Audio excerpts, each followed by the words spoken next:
Canadians are anticipating an election in the fall of 2025. Instead of the political parties attacking each other, wouldn't it be great to focus on issues? Ever wonder how this culture of hyper-partisan politics came about? How has this impacted Canada's place in the world?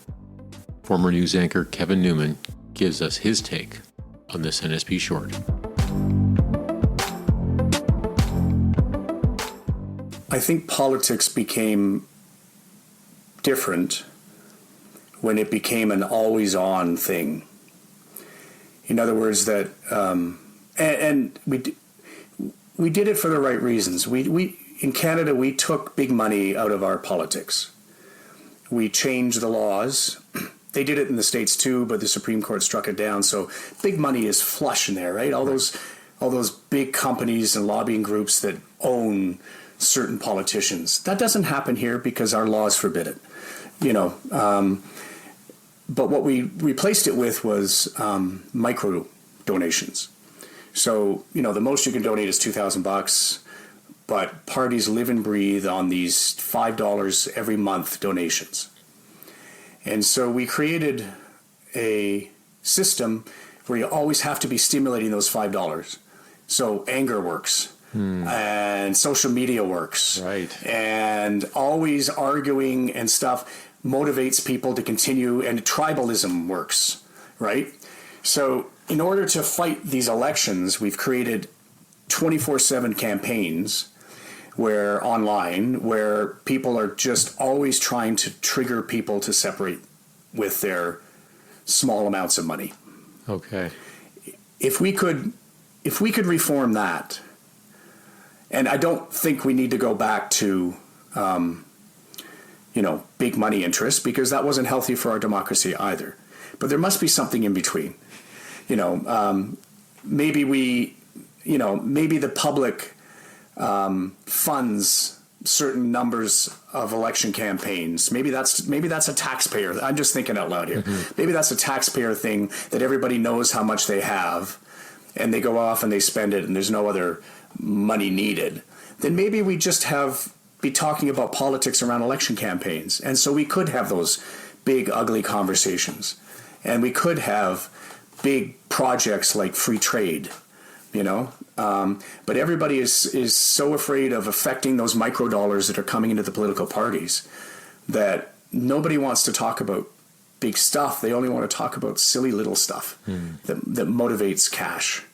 And I think that's the sickness in our system. And they're smarter minds than me might be able to look at that and say, well, how could we reform that? And then the political parties, which they're not good at, by the way, would have to get themselves off the fix of these constant dollars coming in whenever they're angry. I mean, they're not good at that. They use these sites to slice and dice our data on ourselves, and uniquely in Canadian society, they brought in legislation where how they know about us and what they know about us is secret. How companies collect data on us, they have to be transparent. The political parties uniquely in our system don't. So the political parties are a big problem, I think, in our democracy. The problem is, to fix them, you need the political parties to agree to that. So, other than what you just sort of outlined, I think we're all anticipating an election coming up here in the fall of 2025. If there was one issue around media that you would like to see be spoken about and debated about in the campaign leading up to the 2025 election, what would it be? It's the one that's never talked about, and that's our standing in the world. We don't even have foreign policy debates as part of our debate culture in Canada, right? Because we assume that, Big Brother to the South will just take care of our problems. That's not necessarily going to be true anymore. I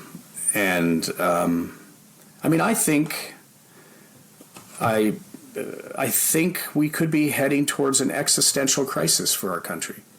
If, as it seems likely, Donald Trump is elected president again, and the isolationists dominate the U.S. Congress, and support for NATO and Ukraine is reduced or eliminated, we're in a very different world.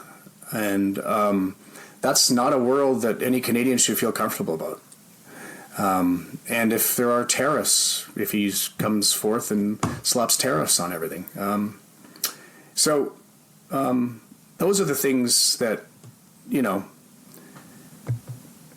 I still believe that the right leader who articulated that challenge and said, here's where I want to lead to meet that challenge, I still think that person could be prime minister, because I think there's just such dissatisfaction in the country, anxiety, fear about the way the world is moving, kids that can't afford to get their house, all that stuff, that we just don't happen to have that person right now, in my view. Yeah. This is all personal view. I'm not speaking for anybody but me.